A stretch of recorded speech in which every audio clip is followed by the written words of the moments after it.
Olá, muito boa noite para todo mundo.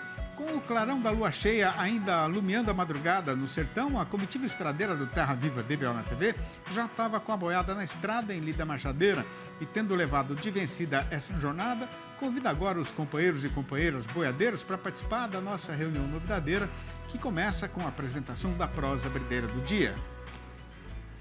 Para cumprir a nossa missão de contar com precisão o caso que está sendo passado no sertão e tudo o que está sendo enfrentado no serviço cotidiano de criar e engordar o mestiço, não dá para dispensar nesta função a participação dos companheiros e companheiras boiadeiros do Brasil inteiro. E se a questão for a respeito de aprender a fazer a combinação certa de touros e vacas para garantir o máximo rendimento do rebanho na parte de reprodução, o melhor jeito é prestar atenção na apresentação da nossa sessão Raças e Cruzamentos com o zootecnista Alexandre Zadra.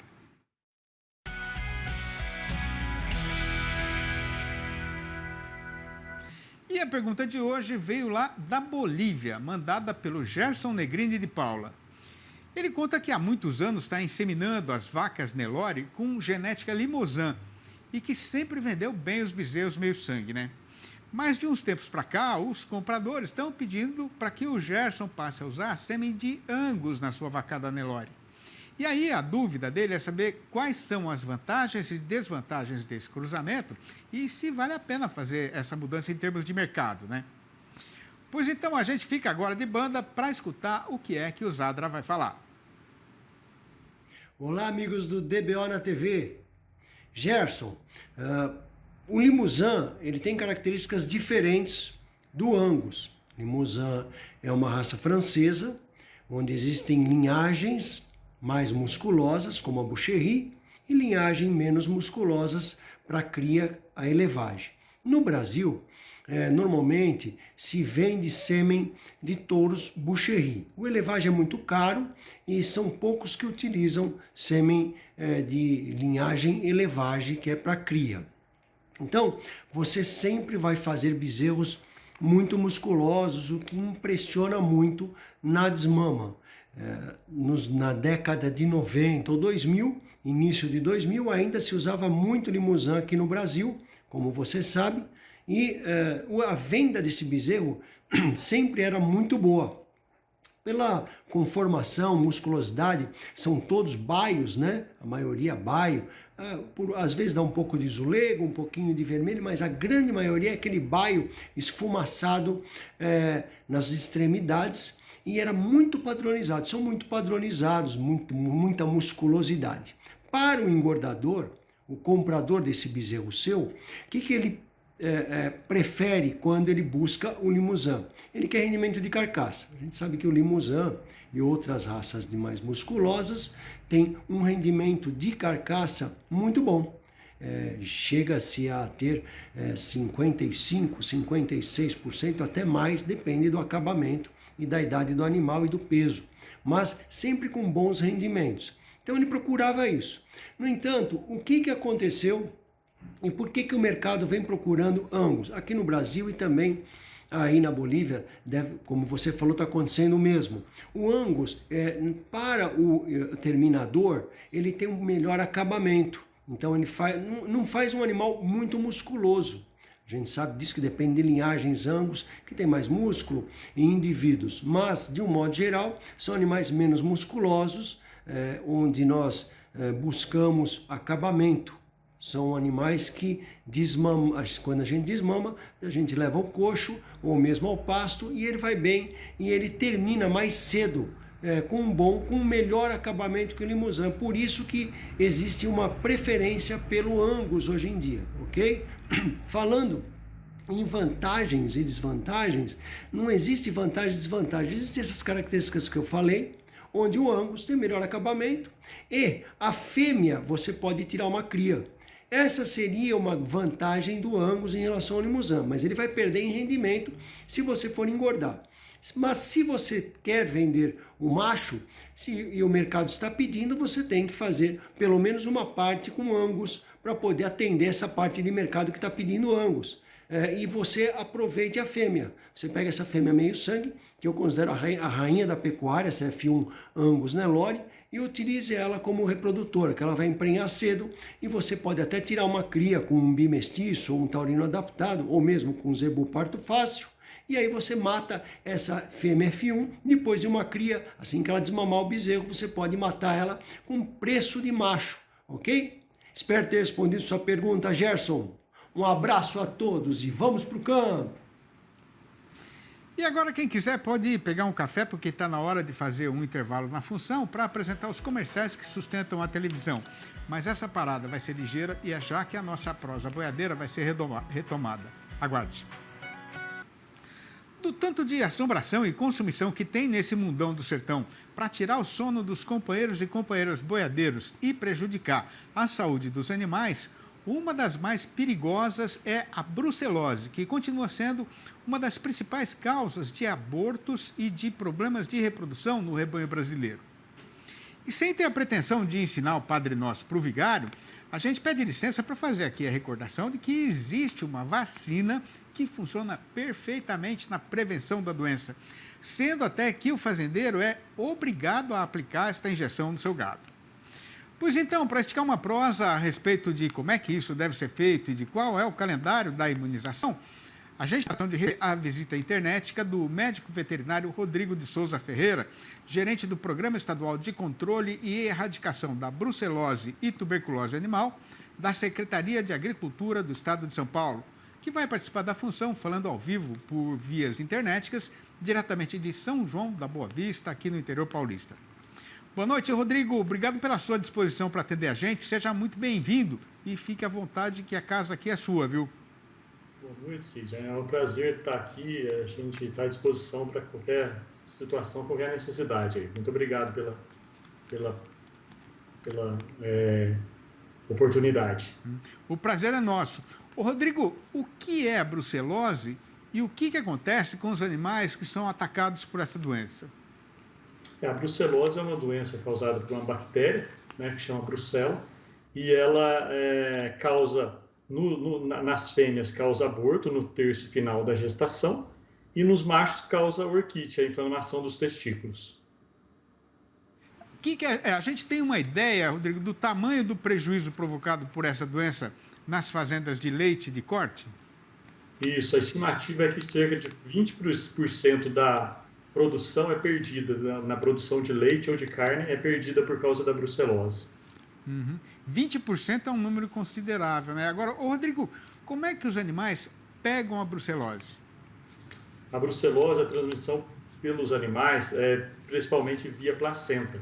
A vaca, ou ao abortar, ou nos próximos partos, que normalmente ela não aborta, é só nas primeiras vezes que acontece o aborto, ela elimina essa bactéria na placenta. E as outras vacas têm costume de ingerir essa placenta ou contamina a pastagem ou a água, e com isso outras vacas, outras fêmeas, né, ingerem essa pastagem ou água contaminada e adquirem essa doença. Além dessa forma que você está falando, o contato direto entre um animal contaminado e um animal sadio pode também transmitir a doença? Normalmente não, normalmente é só por via oral mesmo, através da ingestão da bactéria na placenta ou na água e pastagem contaminada. Rodrigo, agora uma questão muito delicada, né? É o seguinte, a brucelose do gado pode contaminar também as pessoas que têm contato com esse gado? Isso, pode contaminar a pessoa, né? A pessoa pode adquirir a brucelose, por exemplo, na ingestão de leite cru e derivados, como queijo, iogurte, e também no consumo de carne crua ou mal passada. E além do contato direto, por exemplo, auxiliar no parto, ter o contato com um animal, pode transmitir essa doença para o ser humano, sim. Como é que o fazendeiro faz para saber se ele tem algum animal com brucelose no seu rebanho?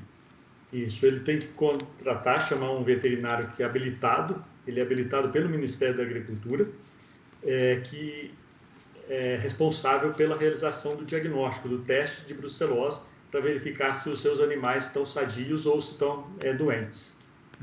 Isso é feito por um veterinário. A doença não tem sintomas visíveis, assim, além dessa questão do aborto das vacas? Isso, normalmente os sintomas são esse aborto, mas acontece o aborto só nos primeiros partos, né? Então, depois, com o avançar da doença, a vaca pare normal e, então, por isso, o diagnóstico tem que ser feito através de um veterinário, através desse teste de brucelose.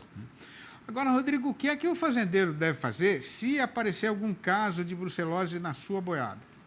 Isso, se acontecer de um caso positivo de brucelose no rebanho, esse animal precisa ser eliminado, ou através do abate sanitário, enviando para um frigorífico, em que realiza o abate sanitário, ou através da eutanásia, ou seja, o sacrifício desse animal pelo veterinário do serviço oficial, no caso, a Defesa Agropecuária aqui do estado de São Paulo. E essa carne não pode ser aproveitada? Do abatedouro, se não tiver lesão macroscópica, a carne pode ser aproveitada, mas algumas partes do corpo, como por exemplo glândulas mamárias e trato reprodutivo, precisam ser eliminados. Mas isso só com o abate no abatedouro sob inspeção oficial, né? Então, com o veterinário que faz essa inspeção e verifica que realmente não tem nenhuma lesão. Agora, Rodrigo, quando o pecuarista deve fazer a vacinação dos seus animais contra a brucelose e quais são as categorias de animais que devem ser imunizados? A vacinação contra a brucelose ela é feita só em fêmeas, bovinas, né, o gado, né, e as bubalinas também, que são os búfalos, então as fêmeas de 3 a 8 meses de idade. Essas que são passíveis da vacinação contra a brucelose. E ela é dividida em 2 etapas, a vacinação, por 2 semestres. O primeiro semestre de cada ano e o segundo semestre, sendo que ela finaliza junto com a campanha de aftosa. Então, sempre até o final do mês de maio e até o final do mês de novembro, os produtores têm que vacinar todas essas fêmeas declaradas como de 3 a 8 meses por um veterinário cadastrado, que é quem faz a vacinação contra a brucelose. Por que o fazendeiro mesmo não pode aplicar essa vacina, Rodrigo? Essa vacina é uma vacina viva, então ela é produzida com uma bactéria viva que causa a doença. E por isso precisa ser o próprio veterinário para realizar essa vacinação, por causa do risco da transmissão através de um acidente vacinal. Agora, quer dizer, então, que a gente está em pleno período de vacinação contra a brucelose no Brasil, então, Rodrigo? Isso, Aí nós estamos na etapa do primeiro semestre, que finaliza agora no mês de maio, no final de maio de 2023. Ô, Rodrigo, agora, se o macho também pega a doença, né, por que ele não pode ser vacinado? Porque como é uma vacina viva, no macho ela causa a doença ao invés de evitar a doença. Então, por isso o macho não é vacinado para não propagar a doença no rebanho. Agora, o que pode acontecer, Rodrigo, com o fazendeiro que não vacinar os seus animais contra a brucelose? É obrigatório, né? Isso, é obrigatória a vacinação.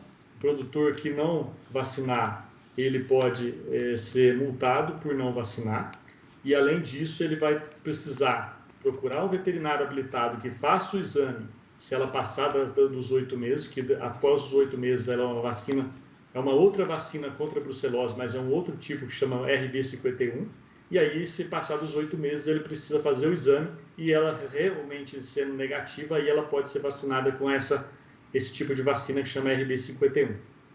Agora, cá entre nós, né, Rodrigo, não convém facilitar, né? Melhor vacinar logo o gado para não correr risco, evidentemente, né?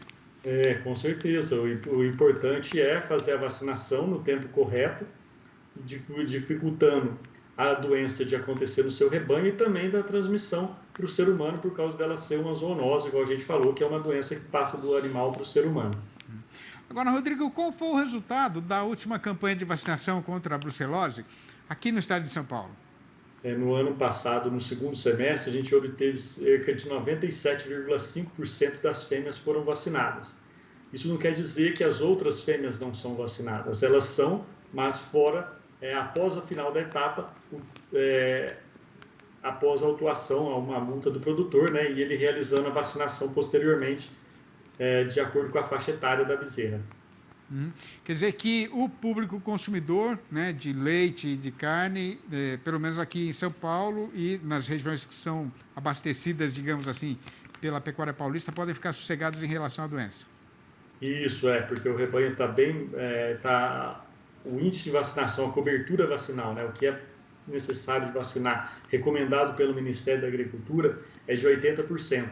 Então, a gente conseguiu ultrapassar um valor bem considerável, garantindo a saúde dos animais, né, a evitar a disseminação, a propagação dessa doença e também a transmissão para o ser humano.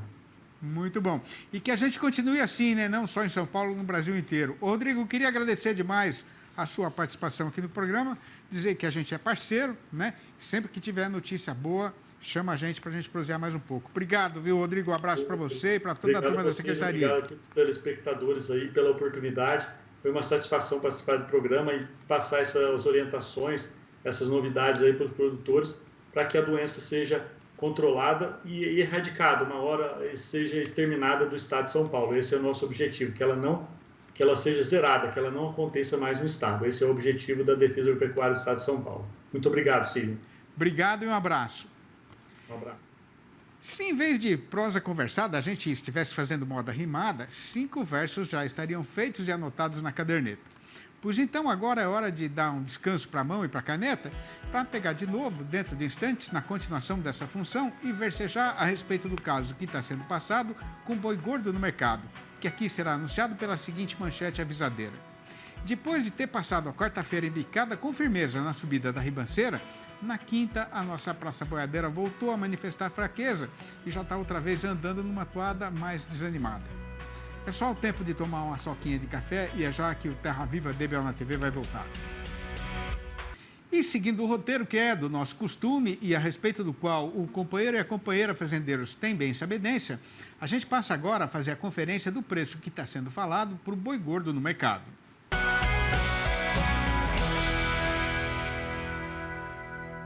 E o que tem para ser contado é que, depois de ter pegado um estirão e de se largar na subida da ribanceira, na quarta-feira recém-passada, nesta quinta, a nossa praça boiadeira voltou a andar numa toada mais compassada, sendo motivo de decepção para os companheiros e companheiras fazendeiros que estavam acreditando numa reação mais substanciosa da cotação, né?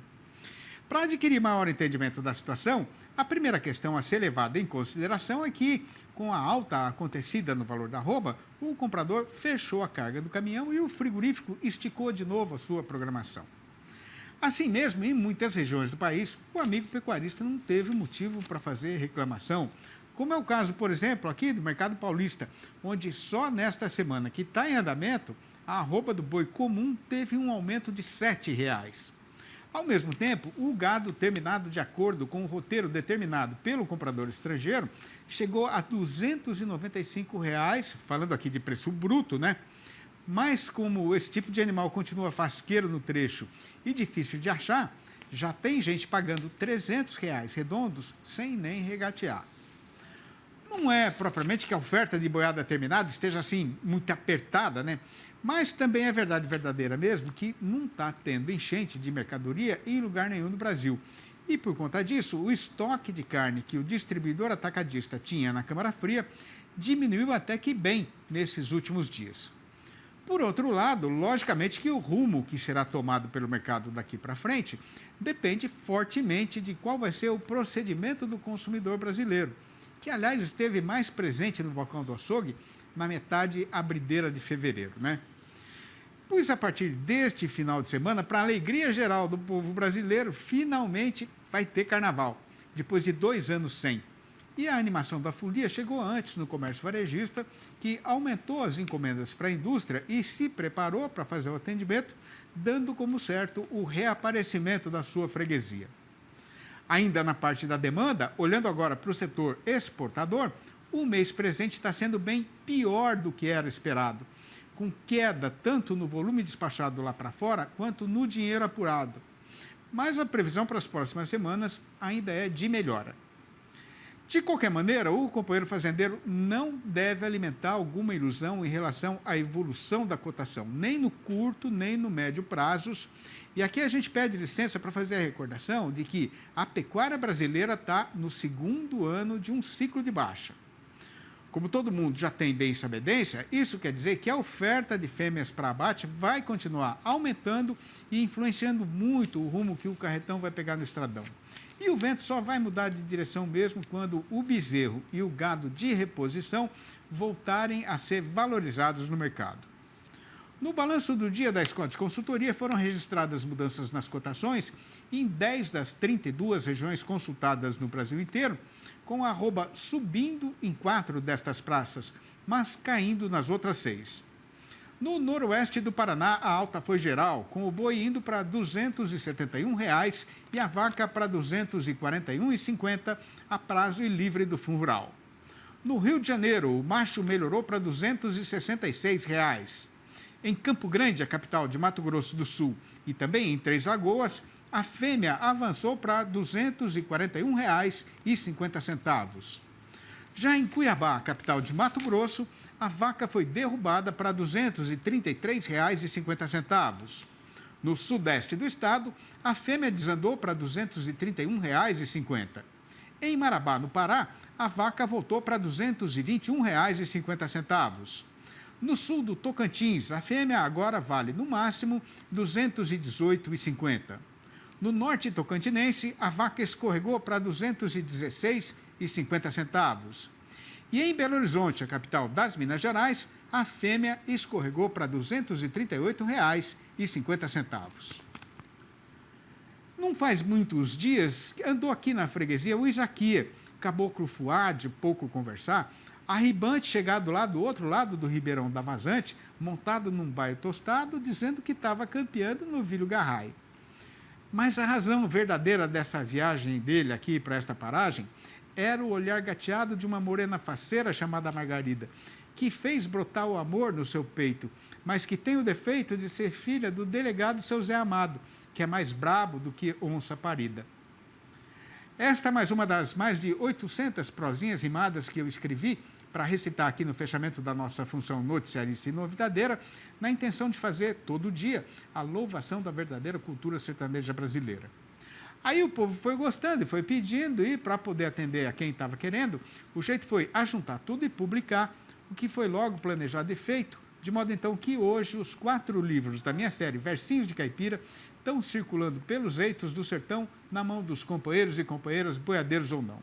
Se o amigo e a amiga ainda não tiveram a oportunidade de ler e quiserem saber como fazer para comprar um exemplar ou logo a coleção inteira, o trabalho que dá é o de ligar diretamente para mim no telefone 11 98 224 1807.